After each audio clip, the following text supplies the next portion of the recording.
You smell the gangrene before you see the king, a sickly sweet stench that cuts through burning incense in the stone corridors of El Escorial Monastery. Quick favor, comment where you're watching from and what time it is there. It helps us see the global reach of this story. This is the moment when the most powerful empire on Earth begins to crumble, not from foreign invasion or revolution, but from the rotting flesh of one man whose agony will reshape European history. Spring arrives late to the Spanish highlands in 1598, but King Philip II feels no warmth in his bones. For months, gout has transformed his joints into instruments of torture, each movement sending lightning bolts of pain through his swollen limbs. Yet even as his body betrays him, the king continues his obsessive ritual, reading every state document that crosses his desk, annotating margins with his cramped handwriting, refusing to delegate even the smallest administrative detail to his counselors. The royal physicians whisper among themselves in the antechambers of the Alcazar Palace. Their sovereign, now 71 years old, can barely lift a pen without crying out in agony.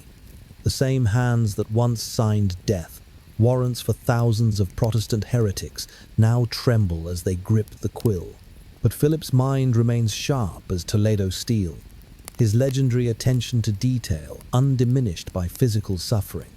"Your Majesty must rest," ventures Dr. Garcia de Loesa, the court's most senior physician. The king's pale blue eyes, sunken deep into his gaunt face, fix him with a stare that has terrified ambassadors from London to Vienna.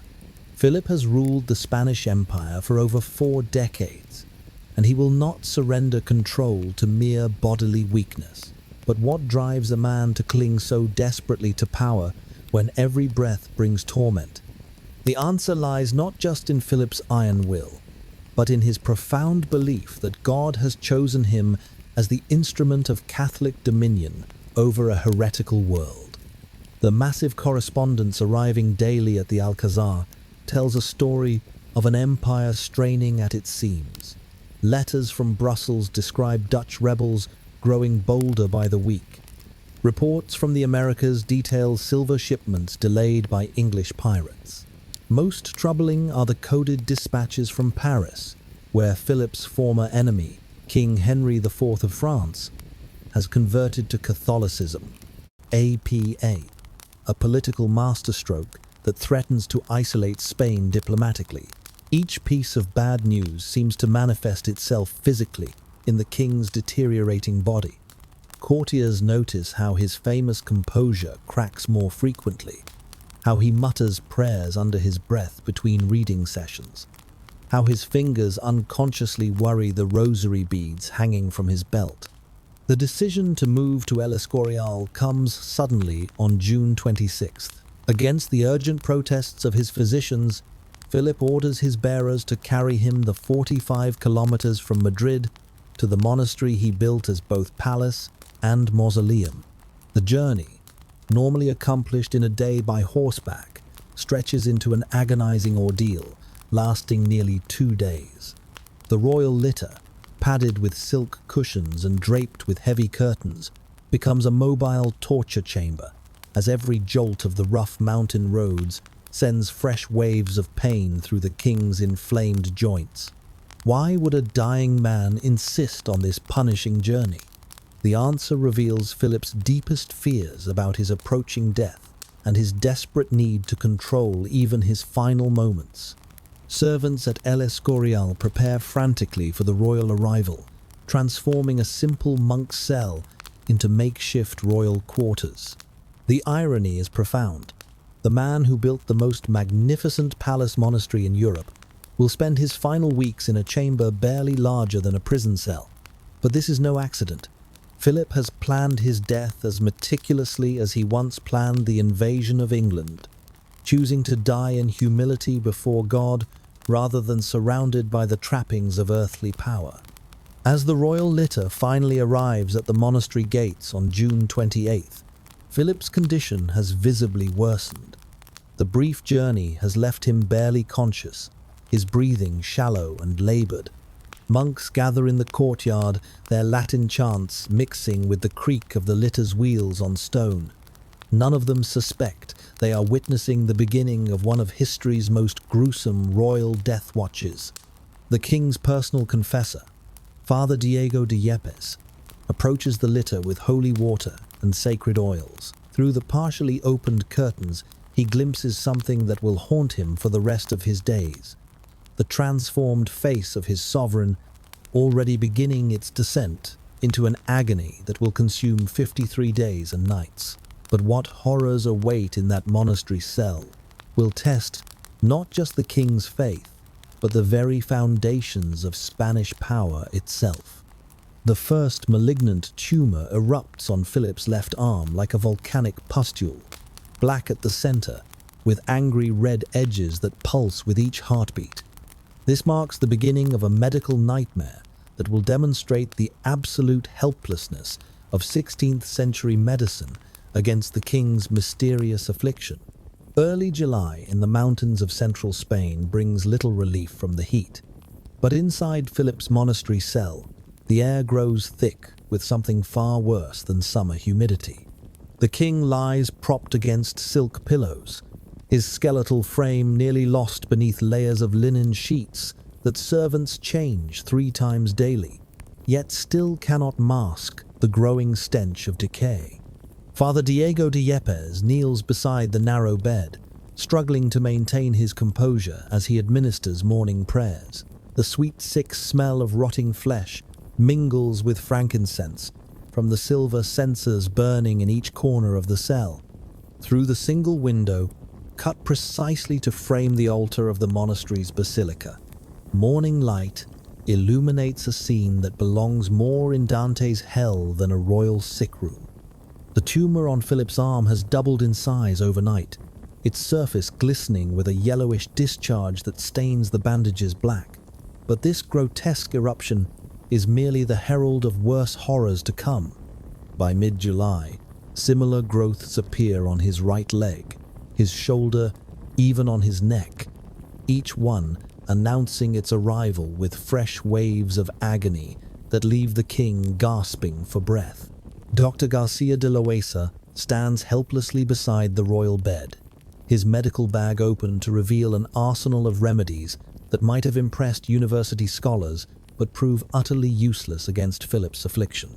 Bloodletting, the cure-all of Renaissance medicine, only weakens the king further. Hot poultices applied to the tumors seem to accelerate their growth. Even the most exotic treatments, powdered unicorn horn dissolved in blessed wine, emeralds ground to dust and mixed with holy water, failed to provide even momentary relief. What transforms this medical crisis into something approaching the supernatural is Philip's absolute refusal to stop working.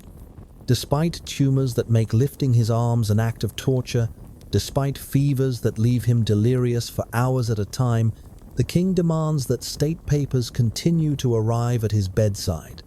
His personal secretary, Cristobal de Mura, sits in a chair beside the window, reading aloud from diplomatic correspondence, while Philip's eyes remain closed in pain.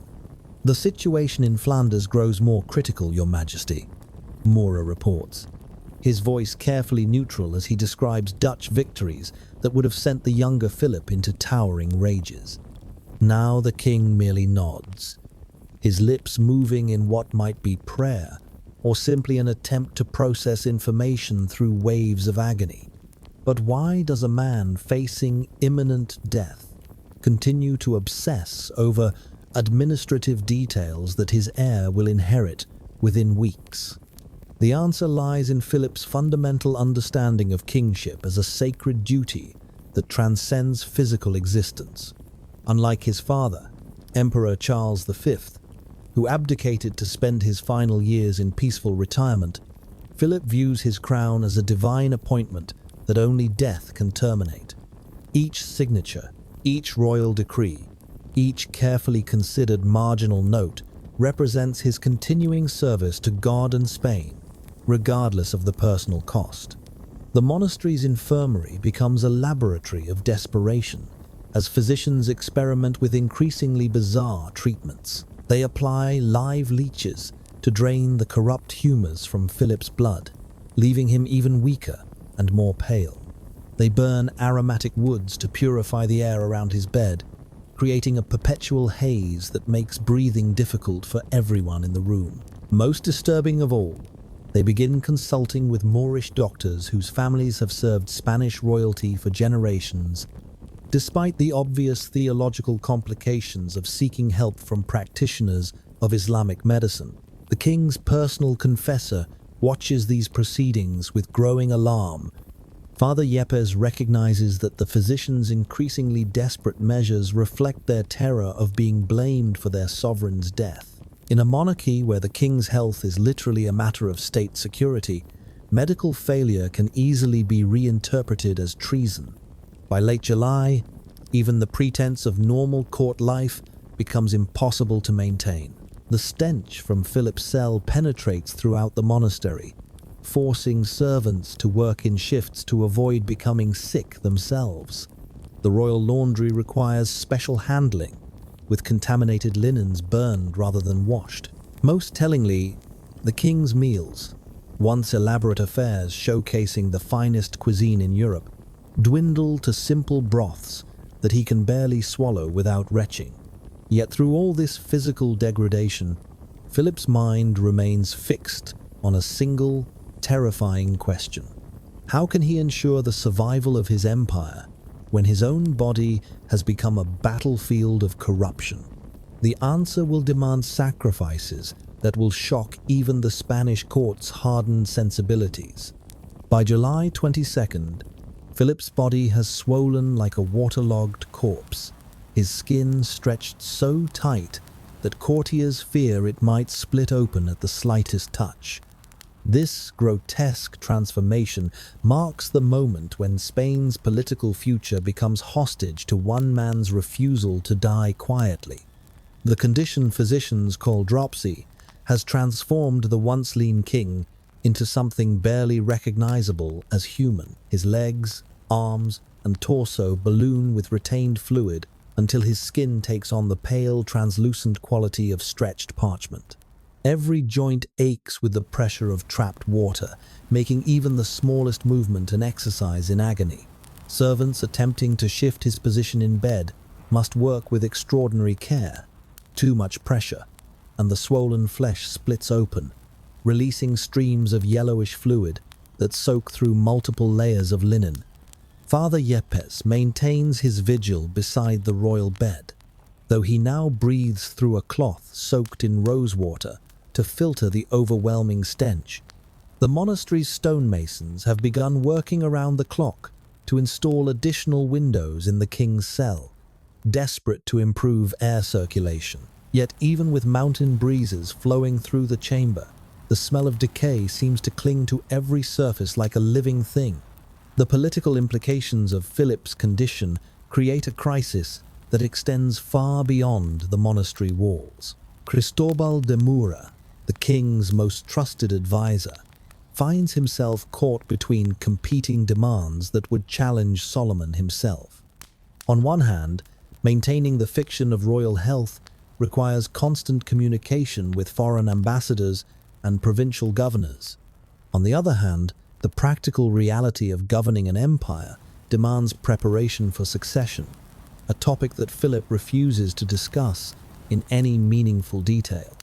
The dispatches from Brussels cannot wait, Your Majesty.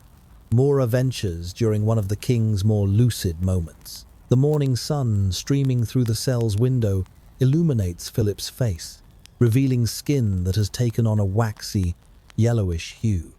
The king's eyes, once sharp enough to spot the smallest error in a financial report, now struggle to focus on the documents spread across his coverlet. But what drives Philip to maintain this punishing schedule when every breath brings fresh torment? The answer lies in his understanding of monarchy as a sacred contract with God that transcends physical limitations. Unlike the medieval concept of the king's two bodies, one mortal, one eternal, Philip has collapsed these distinctions into a single, suffering entity that must continue functioning until the moment of death. Each signature represents not just administrative necessity, but spiritual duty. Each policy decision, a prayer offered through pain. The royal physicians have abandoned all pretense of conventional treatment. Dr. Garcia de Loaiza now spends his time managing symptoms rather than pursuing cures, administering opium dissolved in wine to dull the king's agony. The drug provides temporary relief, but leaves Philip increasingly disoriented, prone to rambling monologues about his father's victories and his own failures. During these narcotic reveries, he sometimes calls out for his deceased wives, Maria Manuela of Portugal, who died giving birth to his heir, and Mary Tudor of England, whose death ended his dreams of Catholic restoration in that heretical kingdom. The monastery's routine adapts itself around the king's deteriorating condition. Morning prayers now include special petitions for royal health, though the monks' voices carry an undertone of desperation rather than hope. The abbot has ordered continuous masses for Philip's soul, creating a perpetual background of Latin chants that mingles with the sounds of the king's labored breathing and occasional cries of pain. August brings no relief, only a steady acceleration of Philip's physical decline. The tumors that first appeared on his arms and legs have spread across his torso, creating a landscape of pustules and open sores that resist all attempts at healing. The royal body servants, men who have spent decades attending to their sovereign's most intimate needs, now work in rotating shifts to avoid prolonged exposure to the overwhelming stench. Some have resigned their positions entirely, unable to reconcile the horror of Philip's condition with their memories of his former dignity. Yet even as his body betrays him in the most fundamental ways, Philip's political instincts remain intact. He recognizes that news of his condition, if it reaches foreign courts, could trigger immediate challenges to Spanish authority. Dutch rebels might launch new offensives. English privateers could intensify their attacks on treasure fleets. French diplomats might attempt to exploit the succession uncertainty. The solution Philip devises reveals both his strategic brilliance and his growing desperation about the empire's future after his death. On the first day of September, as his condition reaches a new level of horror that will test the faith of everyone in the monastery, the king summons Mora for the most important conversation of both their lives. You watch Philip's skeletal hand tremble as he attempts to sign what may be his final political testament, black ink spattering across parchment like drops of blood. This moment will determine whether the Spanish Empire survives its founder's death or fractures into chaos that could reshape the balance of European power. September 1st, 1598 dawns grey and cold in the mountains surrounding El Escorial, but inside the king's cell, the air shimmers with feverish heat radiating from Philip's corrupted body. Cristobal de Mora enters the chamber, carrying a leather portfolio that contains the most sensitive state documents in the empire, papers that will transfer absolute power over half the known world, from a dying man to his untested 20-year-old heir. The scene that greets Mora defies every protocol of royal dignity established over centuries of Habsburg rule. Philip lies propped against pillows stained with bodily fluids that no amount of washing can remove. His once proud frame reduced to a collection of sharp angles beneath sweat-soaked linen. The tumors covering his arms and chest have begun to leak a continuous stream of yellowish pus that servants must constantly wipe away with cloth rags. Most disturbing of all is the king's face, so swollen with retained fluid that his eyes appear as narrow slits in a mask of distended flesh. Yet when Philip speaks, his voice carries the same authority that once commanded fleets to sail against England and armies to march across continents. "Sit, Cristobal," he whispers, each word emerging through obvious pain. "We have work that cannot wait for my comfort." The political testament that Philip dictates over the next 4 hours represents the culmination of a lifetime spent micromanaging every aspect of imperial governance. Unlike his father, Emperor Charles V, who had provided broad strategic guidance before his abdication, Philip attempts to anticipate and solve problems that may not arise for decades. He discusses the proper relationship between church and state, the importance of maintaining Spanish control over the Netherlands, the need to continue the struggle against Protestant heresy wherever it appears. But what transforms this deathbed scene from mere succession planning into high political theatre is Philip's absolute insistence on handling every detail personally, despite a physical condition that would reduce most men to incoherent suffering. The marriage contracts for Isabella Clara Eugenia must be finalized before. Philip's voice trails off as a wave of pain washes over him, his body convulsing so violently that Mora fears the bed might collapse. When the spasm passes, the king immediately returns to his dictation, as if nothing had happened. Before the Archduke Albert arrives in Brussels, the dowry must include full sovereignty over the southern provinces, but with clear succession rights reverting to Spain if the marriage produces no heirs. Father Yepes, maintaining his vigil in the corner of the cell, watches this performance with a mixture of admiration and horror. The king's dedication to duty has always bordered on the obsessive, but this transcends mere conscientiousness.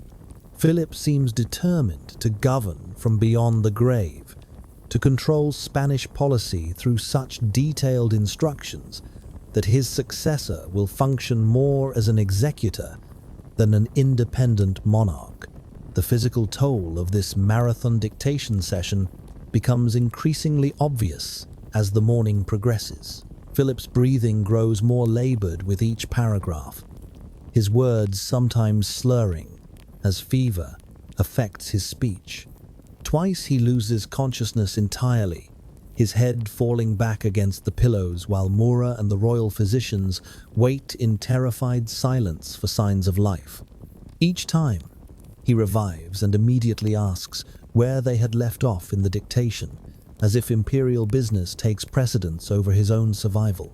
The documents Philip signs on September 1st include authorization for his daughter's marriage to Archduke Albert, a union designed to secure the Spanish Netherlands while providing a Catholic counterweight to Protestant expansion in Northern Europe.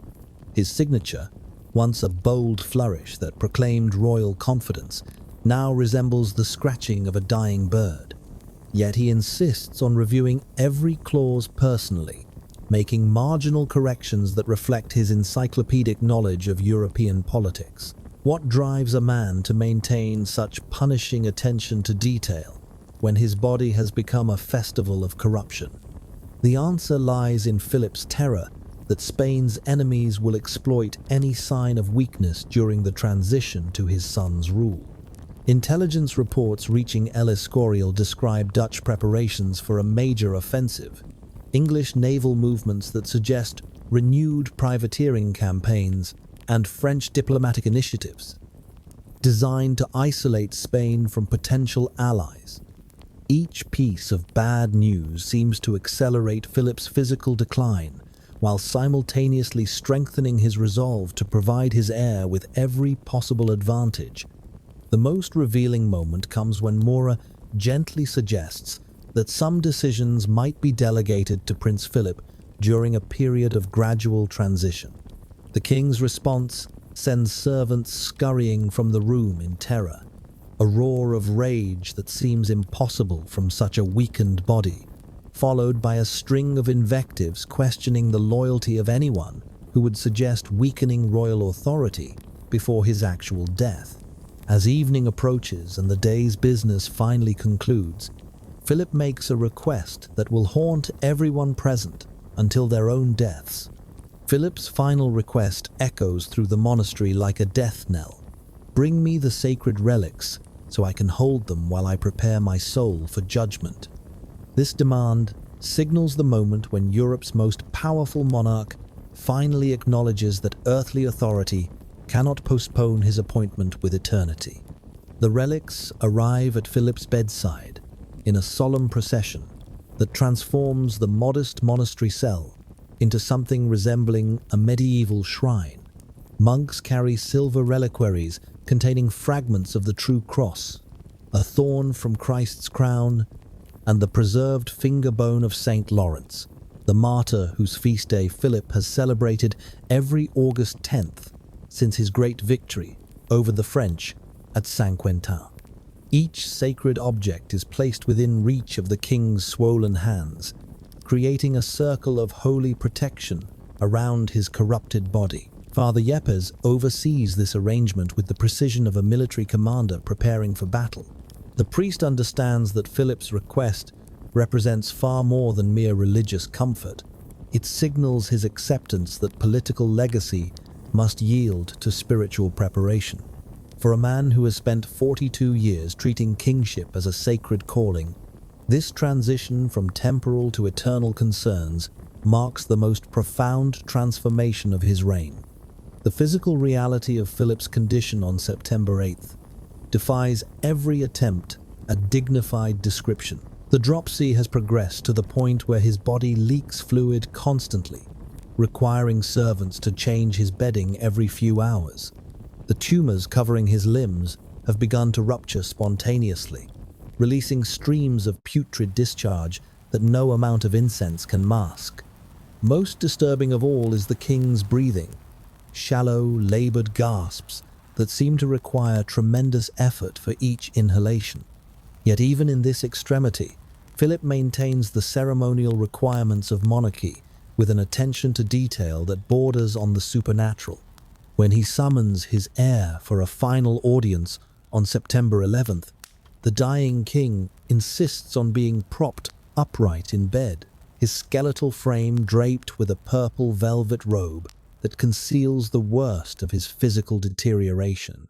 The royal crown, too heavy for his weakened neck to support, rests on a silk cushion beside his pillow, a symbolic presence that transforms the sick room into a throne room. Prince Philip, soon to become Philip III, enters his father's chamber with obvious reluctance. The 20-year-old heir has spent his entire life in the shadow of a king whose reputation for perfectionism has made him a figure of fear as much as respect. Now, confronted with his father's grotesque physical transformation, the young prince struggles to maintain his composure. But what unfolds in this final father-son conversation will determine whether Spain enters the 17th century as a unified empire or fragments into competing factions. The dying king's voice, though weakened by illness, carries the weight of 4 decades spent governing the most complex political entity in human history. Remember, my son, that you rule by divine right, but you will be judged by divine justice, Philip whispers, his words punctuated by painful gasps. Trust in God, protect the faith, and never delegate what only a king can decide. This last instruction reveals Philip's deepest fear about his son's character. Unlike his father, who has personally reviewed every significant document that crossed his desk, Prince Philip shows a disturbing tendency toward delegation and pleasure-seeking. The dying king recognizes that his heir's more relaxed approach to governance could prove disastrous in an empire beset by rebellions, bankruptcies, and external threats. The interview with Infanta Isabella Clara Eugenia, Philip's beloved daughter, proves even more emotionally challenging. The 32-year-old princess has served as her father's unofficial advisor on matters relating to the Netherlands, demonstrating a political acumen that Philip sometimes wishes his son possessed. As she kneels beside his bed, trying not to recoil from the overwhelming stench of decay, Philip speaks to her about the marriage alliance with Archduke Albert that will make her sovereign of the Spanish Netherlands.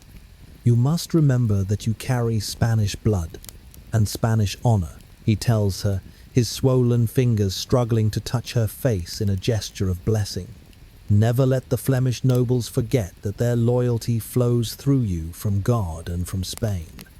The emotional weight of these final family conversations takes a visible toll on Philip's already deteriorating condition. Father Yepes notes in his private journal how the king's fever spikes dramatically after each audience, as if the effort of maintaining royal dignity burns through his remaining physical reserves like a flame consuming the last drops of oil in a lamp.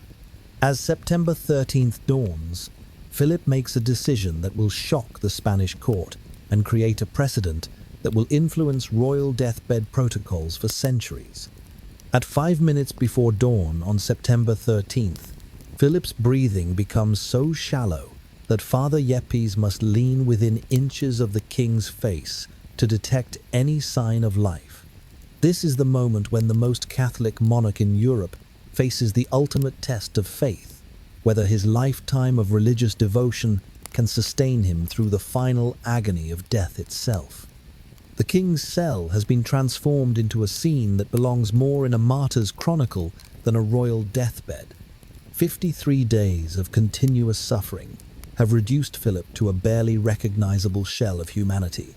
His once imposing frame now a collection of sharp bones draped with diseased flesh. The tumors that began as isolated eruptions have merged into a continuous landscape of corruption, covering his arms, legs, and torso, with suppurating wounds that leak constantly despite the physician's desperate attempts at treatment. Father Diego de Yepes maintains his vigil with the dedication of a soldier at his post, though the priest's own health has suffered dramatically from weeks of exposure to the overwhelming stench of decay. His vestments, changed daily, still carry the sickly sweet smell of rotting flesh that has permeated every surface in the monastery cell. Yet he continues his duties with unwavering devotion, understanding that he serves not just as confessor, but as the final witness to one of history's most agonizing royal deaths. The physical details of Philip's condition on this final day defy the sanitized accounts that will later appear in official court histories. His body has become a battlefield where disease fights its final campaign against the king's iron will. The dropsy has progressed to the point where fluid leaks from his skin like perspiration, soaking through layers of linen that servants replace every few hours. Most disturbing of all is the sound, a continuous, low moaning that seems to emerge from deep within Philip's chest, as if his very soul is crying out in agony. Yet, even in this extremity, the king maintains his grip on the instruments of faith that have sustained him throughout his reign. In his right hand, he clutches a crucifix, carved from wood taken from the ship that brought Christopher Columbus back from his first voyage to the Americas. In his left, he holds a blessed candle, its flame flickering in the drafts that flow through the cell's window. These sacred objects have become extensions of Philip's body, so firmly grasped that servants fear breaking his fingers if they attempt to remove them. The political implications of this final scene extend far beyond the monastery walls. Throughout the Spanish Empire, provincial governors and military commanders wait for news that will either confirm their authority under the new king or signal the beginning of succession crises that could fragment Habsburg power. In Brussels, Dutch rebels prepare for offensive operations they hope to launch the moment Philip's death becomes official. In London, English privateers ready their ships for raids on Spanish treasure fleets that may face confusion and disorganization during the transition of power. But what transforms this deathbed vigil from mere political theatre into something approaching the supernatural is Philip's absolute refusal to release his grip on earthly responsibilities, even as his body surrenders to the inevitable. The answer lies in his fundamental understanding of kingship as a covenant with God that transcends physical existence. Throughout the night of September 12th, as his breathing becomes increasingly labored, Philip continues to whisper instructions to Cristobal de Mura about administrative details that will require attention after his death. His voice, barely audible above the sound of his rasping breath, maintains the same precise attention to detail that has characterized his entire reign.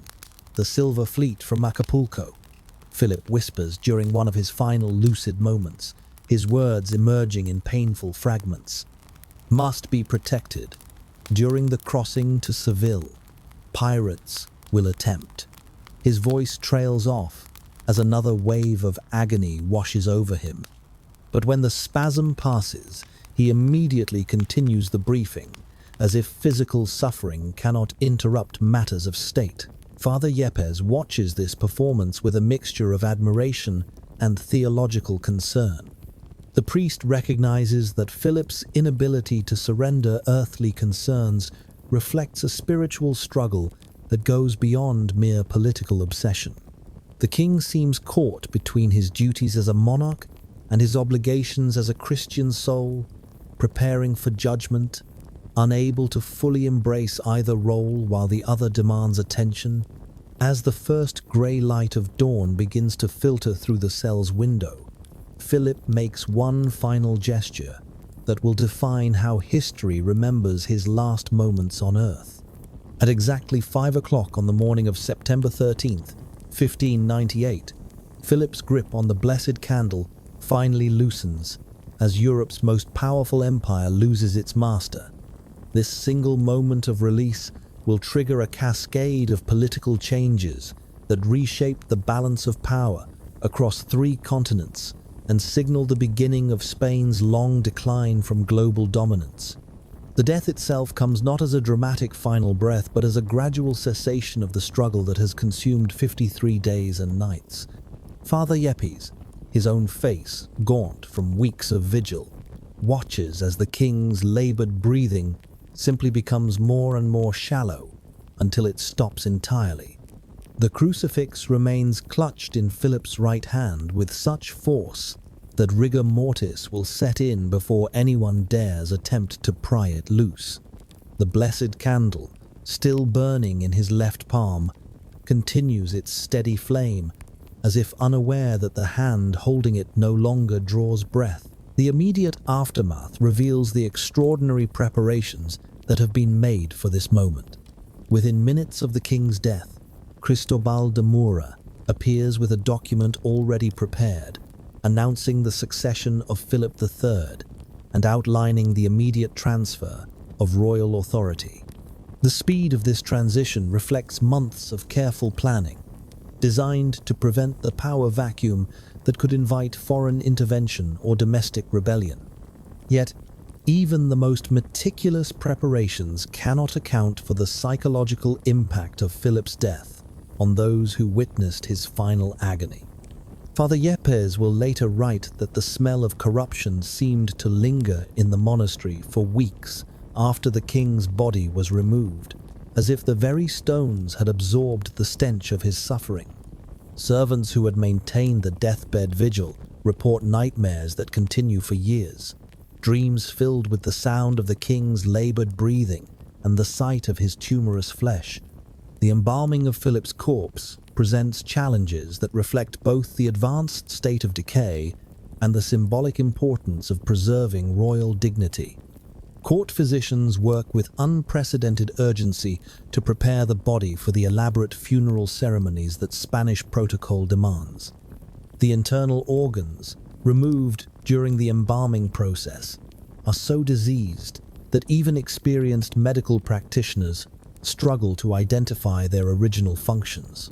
The royal heart, traditionally preserved separately as a sacred relic, appears enlarged to nearly twice its normal size, evidence of the tremendous strain placed on Philip's cardiovascular system during his final months. The coffin commissioned for Philip's burial requires special construction to accommodate not just his physical remains, but the symbolic weight of his 42-year reign. Craftsmen work from timber taken from the galleon Cinco Chagas, one of the great treasure ships that carried American silver to Spain during the height of the empire's power. This choice of materials transforms the royal coffin into a monument to Spanish global dominance. even as that dominance begins to crumble with Philip's death. But what makes Philip's death truly significant is not the medical horror of his final days, but the political transformation it triggers across Europe and beyond. The news of the king's death travels with remarkable speed through the sophisticated communication networks that Philip himself had established to govern his global empire. Within weeks, provincial governors from Peru to the Philippines receive official notification of the succession, along with detailed instructions for maintaining loyalty to the new king. Yet this very efficiency reveals the empire's fundamental weakness, its complete dependence on central authority emanating from a single man's will. Prince Philip, now King Philip III, faces challenges that would have tested even his father's legendary administrative skills. The royal treasury contains barely enough silver to fund government operations for 6 months. Unpaid armies in Flanders teeter on the edge of mutiny. Dutch rebels, emboldened by news of the old king's death, prepare for renewed offensive operations that could finally break Spanish control over the northern provinces. Most significantly, Philip's death marks the end of an era in European politics defined by religious warfare and ideological absolutism. The new king, lacking his father's fanatical commitment to Catholic expansion, will prove more willing to negotiate with Protestant powers and accept the religious divisions that Philip II had spent his life trying to eliminate through force. The funeral ceremonies at El Escorial in October create a final spectacle of Habsburg power that conceals the empire's growing internal weaknesses. Foreign ambassadors observe the elaborate ritual with careful attention, seeking signs of political instability that their governments might exploit. The polyphonic requiem sung by the royal chapel echoes through stone corridors that will never again witness the kind of absolute authority that Philip wielded during his lifetime. As Philip's body is finally laid to rest in the pantheon of kings beneath the monastery altar, European politics enters a new phase characterized by pragmatic accommodation rather than ideological crusade. The king who once dreamed of uniting Christendom under Spanish Catholic rule has become a cautionary tale about the limits of human ambition, even when backed by the wealth of 2 continents and the fervor of religious conviction. The final irony of Philip's death lies in its timing, occurring just as the empire he built begins its long transformation from global hegemon to regional power. The silver mines of Peru and Mexico continue to produce wealth, but increasing amounts flow directly to foreign creditors rather than Spanish coffers. The military innovations that once made Spanish armies invincible have been copied and improved by enemies who no longer fear Habsburg retribution. In the monastery cell where Philip died, a simple plaque now marks the spot where one of history's most powerful monarchs spent his final 53 days in agony. Visitors who come to pay respects find themselves confronting the ultimate lesson of his reign, that earthly power, no matter how vast or seemingly absolute, cannot postpone the moment when every king must surrender his crown to forces beyond human control.